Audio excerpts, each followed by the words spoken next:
Hey everybody, this is D Hunter, bringing another action figure review. Today, we're going to look at the McFarlane DC Multiverse Justice Society of America Hourman. This is a gold label exclusive, and honestly, I'm not exactly sure where he's exclusive to. My guess is Target. I ordered this guy from overseas at Hong Kong. He arrived today, so let's take a look at the packaging. As you can see at the top, 22 Moon parts, McFarlane Toys, ages 12 plus. Gold label, DC Multiverse Hourman. Here he is in the package. Looks like he has no traditional accessories, but a display stand and a collector's card. One side of the package, Hourman from JSA. The other side says Hourman. At the bottom, there's his barcode, if that helps anybody. And in the back, here he is posed up from the comics. So with no further ado, let's open him up. Alright, now that this figure out of the package, here he is with all the accessories laid out. He doesn't come with any traditional accessories, but he has a display stand and a collector's card. Before we tailor those, let's talk about and check out the figure. So this is Hourman. His real name is Rex Tyler. He was first introduced in the DC Comics in Adventure Comics number 48 back in March of 1940. He's a member of the Justice Society of America, the JSA, and he's pretty much just a guy with no superpowers. He takes a pill that he created, he's a chemist, called Miraclo, which grants him super strength, endurance, and some other stuff for about 1 hour. His powers include superhuman strength, speed, stamina, durability, night vision, and the ability to survive underwater.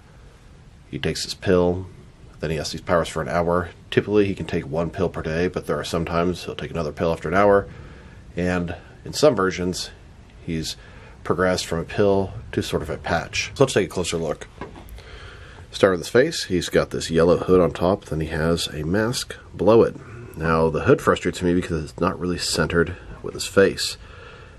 If you turn his head at least a little bit, it kind of centers a little better. Pull the hood back, and you can see he's got a black mask over this entire head. You can see sort of traditional eyes back in there. Nice square jaw. He shares a lot of parts with the Spectre and Martian Manhunter body. The cape and cloak are definitely from the Spectre. It's going off to one side. The sculpt looks pretty good, made with a rubbery material. He's got this little hourglass, sort of holding his cape together. Cincher red belt, and then the red striped boots. He's got double jointed elbows, double jointed knees. For the most part, it's a fairly basic looking figure, but I think they captured the main looks of Hourman pretty nicely. And a closer look at his face and head sculpt. A little sort of point on his hood seems to be going to the right a little bit more than his head should be. I could turn his head to the right, but then of course it's turned to the right a little bit. I can't seem to fix it. It'd be nice if it was just a little bit more centered. I remember this being an issue in the past. Beyond that, it looks good. The hood, the cape, the mask, the chin. It's all pretty good depiction of Hourman. Not that there's too much detail or too much special going on, but they captured the essence of the figure and character pretty nicely. Now check out his accessories. Like I said, he doesn't come with any accessories at all, just the typical McFarlane stuff. Here's his display stand, typical McFarlane display stand we've seen countless times before. And then we have his collector's card. As you can see, it's an image of Hourman. Hourman from Justice Society of America, JSA. The irony is, in the background it says Justice League of America. On the back side, there is a description. If you want to read that, pause now. You can see his real name is Rex Tyler, and he takes a sort of Miraclo to give him powers for a brief period of time.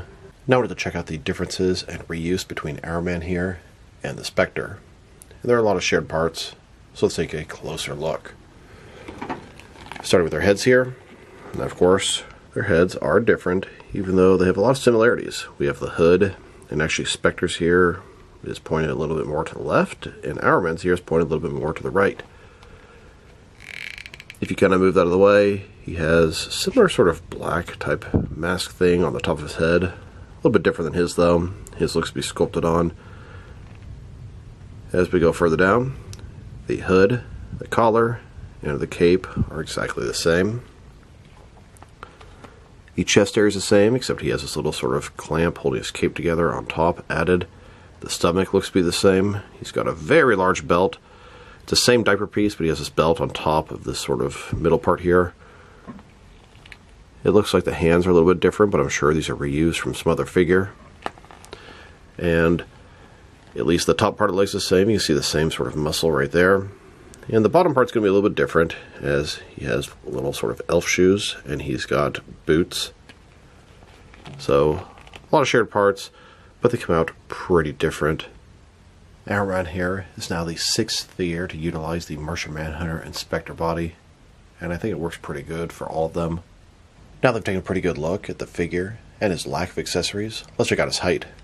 From bottom to the top of his hood, standing right about 7 inches tall, which could translate to about 18 centimeters. And for his articulation, starting with his head has a traditional articulation. He can rotate side to side. He can look up and down about that far. It's kind of hard to access it. Here's how it looks with everything down. Can tilt from one side to the other. Shoulders on a ball joint goes up about 90 degrees, up, down, around, all that good stuff. He's got this butterfly ring between his shoulder and chest, increasing the range of motion and covering the large gap that would be there. Bicep cut below that. Double jointed elbows. His wrists can rotate, and it's hinged as well. His torso, he's got a ball joint, rotate around, forward and back. Another one at his waist, rotate around, forward and back. Between the two, good range of motion. You get quite a bit more out of the torso and the waist on this guy. Legs complete to the splits. McFarlane style hip joints. Rotation, it's pretty good on him. Legs go forward about that far. Back not much. Double jointed knees. And his ankle. Forward and back. Rotate. Tilt. Rock. And of course, toe articulation. Here's a look at Hourman walking through the desert. Now let's check him out next to some other action figures, starting off with some other McFarlane DC Multiverse figures. Normally, this will be the part where I compare him with some other Hourman figures, but this is actually my first Hourman figure, at least in the 6 or 7 inch scale. Here he is next to McFarlane's Superpowers Hourman figure. A little bit more of a Golden Age traditional design, but not too different from this McFarlane figure. Now, that's not to say this is the first Hourman figure. I'm pretty sure Mattel and DC Direct both made at least one in the past. Since Hourman here is a member of the JSA, the Justice Society of America, I wanted to show him next to a bunch of other McFarlane JSA figures. Here he is, next to some older members. We have the J. Garrick Flash, Spectre, Alan Scott Green Lantern, Dr. Fate, Hawkman, and Wildcat. And here, with some more modern JSA members, Mr. Terrific, Atom Smasher, Commander Steel, Power Girl, Huntress, and Cyclone. As soon as I saw this Hourman figure, it made me think of this platinum version of Agent Liberty. The color scheme is very similar. Now let's check him out next to some other recently released McFarlane DC Multiverse figures. Here he is next to the rest of his wave. These are both Gold Label exclusives, Hourman and the Connor Hawk Green Arrow. I believe, but I'm not certain, these are going to be the next wave of Target exclusives, Gold Label figures. Here's Hourman next to the Justice League, the 6th Dimension, Batman in his final armored suit mega figure, and the Batman 1,000,000. And here he is next to some recent Batman comic figures. We have the Justice Lord Batman, the Cowardly Lot Batman, and both the purple and orange versions of the Rainbow Batman. Then, with the Dark Knight trilogy, Christian Bale Batman and Batpod 2-pack. And now, with the McFarlane, DC Direct, Page Puncher, Red Platinum, Kingdom Come Starman. This is the only figure from the wave that I have so far.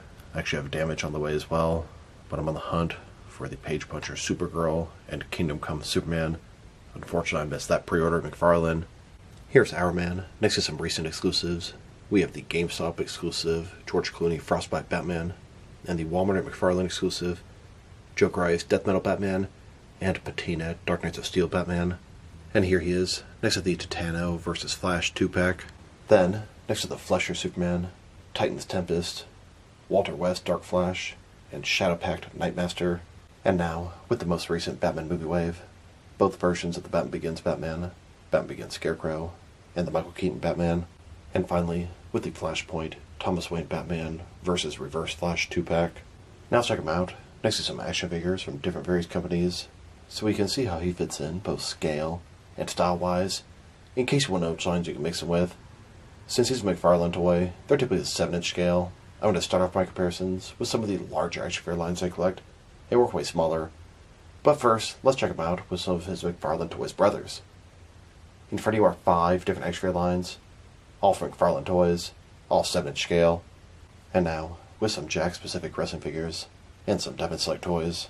Here's Hourman next to a box of Duncan Hines Red Velvet Cake Mix, and here he is with some DC Direct and NECA figures, then with both some Mattel and Jazzwares wrestling figures, and now with some Mezco and Mattel DC figures, next with some Mafex and Hasbro Marvel Legends, and finally with some SH Figure Arts and Jazzwares Fortnite figures. So overall, it's a pretty nice Hourman figure. I say he looks pretty much exactly like he should look from the comics. The yellow cape, the hood, the collar, the red striped boots, the big red belt. The only things that I feel like are maybe missing is the sort of red and black stripe across the bottom of his cape, but he doesn't always have that. And then a lot of the time the mask underneath the hood is yellow with a yellow hood on top, but it all depends on which version you're looking at. It is a lot of reuse between Spectre and Martian Manhunter, but it works. I'd say it works perfect. It made for a pretty damn good-looking Hourman figure. His accessories are non-existent. Sculpt and paint job are excellent. Articulation is good, but a little bit limited, especially with the head. And it's not actually limited, it's just hard to access because of the hood. If I were to rate this figure, I'm teetering between a 6.5 and 7. I'm going to go with a 7 because it looks pretty freaking good. It looks pretty much exactly like it should look from the comics. And it can really pass as both a modern or a classic version of Hourman. There have actually been 3 different people to use the identity as Hourman, and this is the original version. But not the old school Golden Age version. This is not exactly a modern version, but something kind of in between. He could really fill in for any Hourman from the collection.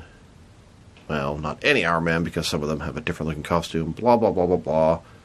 It's a good figure. Not a great figure, but it's a good figure, and it definitely satisfies the need for Hourman in my JSA collection. So this is D Hunter. Thank you for watching this video. If you liked the video, press like below. If you have anything you want to say about the video, add to the comment section. If you want to see additional action figure reviews from me, press subscribe. I do appreciate you do that. Once again, this is D Hunter. Thank you for watching this video, and I will talk to you guys real soon.